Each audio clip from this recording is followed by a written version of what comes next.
Hi guys, welcome back to the Kid Chronicles. It's me again, Kid. Thank you so much for visiting my vlog again.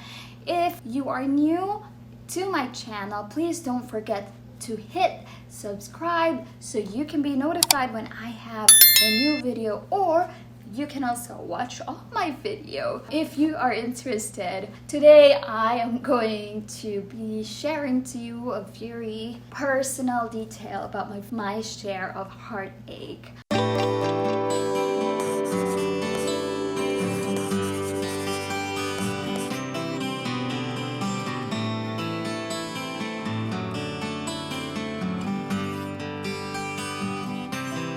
I know nobody really cares, but I'm sharing that so that you know that if you're going through something like I did, that means it's not just you that went through it. I did. I went through a lot of heartaches, failures, grief. I've had loss. I've had heartbreaks. Most of the time heartbreaks. I've had rejections. All of those things gave me heartache. It made me who I am today. It made me stronger, and it made me reevaluate what I need to change in my life. My first experience of heartache is when I was a kid. We were not rich. Both of my parents had to work and leave us every day so that they can work. If I don't have school, I was always left with my uncle or a babysitter at home. And when I was a kid, I really loved going with my mom and dad wherever they go. And every time they left me in the house with someone else, I'm always heartbroken. I'm always crying, and I'm always mad to them for doing that. For a child to be left by their moms every time they have to work, it's a big deal, which is why these days we cannot avoid going to work and leaving our kids with a babysitter or with a family member. But it made me realize the importance of parents. And when I see those street children or those children that were abandoned in the orphanage, it breaks my heart, because I couldn't take it when I was a kid and my parents left for work, but they come back. How much more if you don't see your parents for a long time? When I first got here in the US, I left my two older kids in the Philippines, and I was so depressed. I want to be there for my kids. I'm always thinking about what they are eating, if they are safe, if they were being treated good. But of course I trust my parents, whom I left my kids with. But it's different. That's why my kids are here with me now. All of them in the United States, and I was so joyous. I just kept praying until I got them. I was really glad to have them back. When I left my kids, I couldn't fathom heartbreak my kids went through when I went away for it was like 4 years too, you know.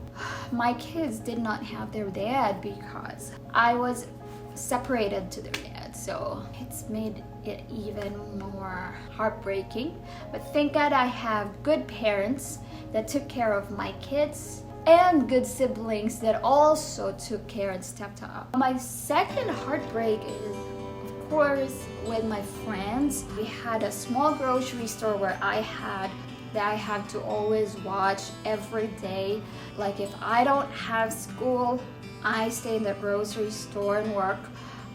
I wanted to, go to my friend's house because most of my friends are my neighbors. They hang out with each other almost every day, and I couldn't. I can go sometimes, but not all the time, and I was always left out. And that gave me heartache. I am not very close to our neighbors because I never get the chance. I got the chance once, twice, but not all the time because I had to work. And then I also went to a different school from them, so I didn't really have any close friends in the neighborhood. I had an ex-boyfriend that said a lot of bad things to me because he was mad at me, and he said, "You don't even have friends," and he didn't know why. He thinks that, oh, you have a very bad attitude, that's why you don't have friends. Well, maybe I had a bad attitude when I was a kid, but some of it is also because I was working and I was helping my parents with their business, and I didn't have a choice because my parents are very strict, so I couldn't just like get out and not listen to them, you know. So that's it. My second heartbreak was not being able to play with my friends and neighbors. My third heartbreak would be about love. When I became a teenager, I fell in love, and I only had a few boyfriends, but first boyfriend I had, I was the one who broke up with him for no reason, because I just needed a lot of attention. During our summer break, there was no way for us to communicate. We don't have mobile phones like you guys have these days. Yeah, my first heartbreak was devastating. I was so stressed out. All my hormones were like flying through the roof, and my pimples were coming out. I was so sad, so depressed, so stressed. And I was a teenager. Of course, I didn't only get my heart broken once. I've had my heart broken a lot of times. So I just would like to condense my love story in just one thing. So I moved on from my teenage love, went to college, and met a neighbor, of course, that I fell in love with also. And I am so different when I fall in love because I am a martyr. It didn't matter how many times that guy hurt me, I just kept on going back to that guy. I didn't have a lot of self-worth. I grew up, I was told that I did not deserve him because he's good looking and I'm not. And there's just a lot of things that I didn't even care because I really loved this guy until I got pregnant by him, and then he left us. Oh, and before I even gave birth to my son, he was there. He left me for a Korean, and then he came back after the Korean left, and then left us again. I accepted him back when he came back, but then he left me again. When he left, I was still hoping that he's gonna come back. I was that crazy. But you know what? I am just so glad that he left, because if not, I wouldn't be here where I am right now. If not, I wouldn't be able to move on. I'm very thankful to him because he made me who I am today. A strong person when it comes to love. And I'm a strong mom because I raised my child by myself, with my parents' help, of course. Next heartbreak was when I was in a lot of debt. I loaned some money when I was a single mom, and I couldn't pay. I did not earn enough to pay the money that I loaned, and I didn't know what to do because they were coming to get back the money I owed. And so I was so sad and so depressed and crying all the time. My parents, they're trying to not help, but they couldn't help it. They helped me, of course. That was the time that I realized, no, I shouldn't be digging my own grave. I'm a single mom. I don't have enough money. I should not be loaning some money from someone. So what I did was, after my parents helped me, I didn't have that much of debt from someone, because it's hard to go back to that thing, to that kind of thing. When I met my husband right now, I moved to the United States, and this time my heartache was being away from my kids because I was unable to bring them to the United States with me right away. And also being away from my family, my relatives, my friends. Being alone by yourself and not feeling wanted in the place you're staying at. My husband's family does not accept me even up until now. My in-law did not accept me when I first got here. Now my mother-in-law is more accepting, but we're not really close because of a lot of things that happened during my stay here. And of course, I felt isolated, I felt by myself, I felt alone.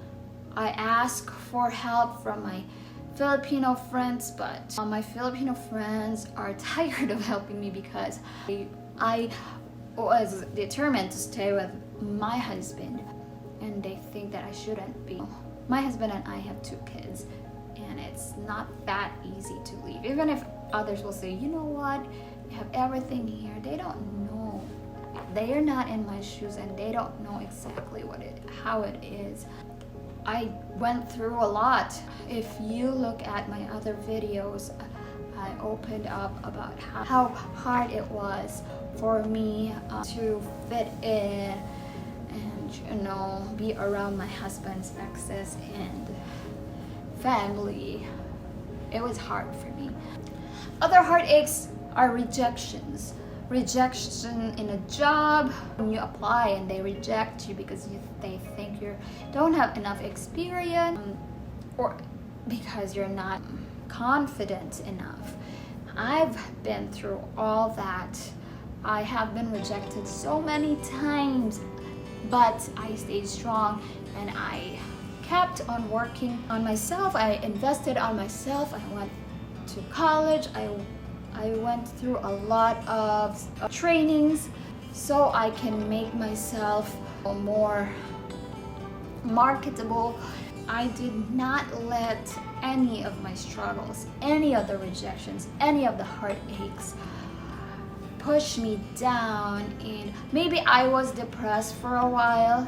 I have self-loathing and all that. I went through all that. There was a time in my life when I was going through, after I gave birth to my daughter, and I was going through postpartum depression because I lived in my in-laws' house and I couldn't get out of there, and my husband wouldn't take me out.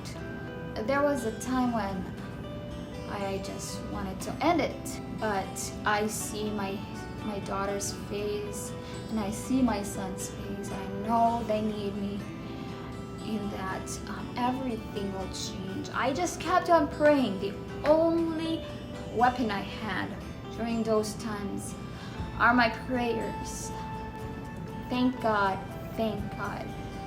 God answered my prayer. I also had to do something. I had to believe in God. I went to a pastor, I went to my husband's Christian aunt, and they helped me. Now we are finally in a much better place. We have our own space, and I have more peace of mind. Sometimes this and that comes. I still go through a lot of heartache, especially married to someone with a different culture, a different attitude, a different beliefs. It's hard, especially when you have kids and you believe it's something else and how to raise your kid differently. I just take all of this in and learn from it and think everything through. Now I'm trying to learn how to keep my mouth shut and think through the situation instead of just blabbering it out and saying it without filter, because I am very sensitive. I'm a very sensitive person, and sometimes I forget other people are human too and can be affected. Sometimes I only think about my feelings. So I learned this thing wherein I'm not the only one with feelings. If I don't want my feelings to be hurt, I should not be hurting someone else's feeling. If they start it, I don't have to keep it going. But I also have to stand up for myself to know my worth. Like I said in my other vlog before, in my New Year's resolution, always know my worth, because people will treat you better if you treat yourself better. If you have respect for yourself, people will respect you. You show them that they can't just step on you. Oh my gosh, that was a very long discussion. I was just blabbering out, went on and on about my life. But anyway, that is my share of heartaches and pains. Just know that if you're going through something right now, if you are depressed, if you are stressed, just know you're not alone in this world. But that doesn't mean that because you're not alone in this world to feel that doesn't mean you just keep on, being down and feeling depressed. Do something about it. Learn from it. Do something to distract yourself, like exercising or doing something that is fun for you, or just going out there and making other people happy. Because if you can't be happy, maybe other people can be happy. So that is it. Thank you so much. I'm so tired of talking. I don't want to talk anymore. Hey, someone's here with me. This is my daughter Marion, and she's here with me to announce the raffle coming up on the Kid Chronicles. So what raffle am I talking about? So Mother's Day is coming up, and I know I have always teased this on my page on Facebook, on Instagram, about a raffle I am trying to concoct for this Mother's Day. So we all love our mothers because we love all our moms. I'm giving you a chance to win a trunk surprise, Mother's Day trunk surprise this coming May. And all you have to do is send me a story about you and your mom and why you love her and why is your mom deserving to get this trunk surprise. The best one will win the trunk surprise, and I will take care of all of it. And all you need to do is send all this information, your name, your address, your phone number, and the thing that I wanted you to tell me, the story about you and your mom, in my email, kitnewberger@gmail.com, or you can direct message me on Instagram or on Facebook. Message it, everything to me, message it. If you send your entries, you will have that chance to win that raffle. Anyway, thank you so much for watching. Bye bye.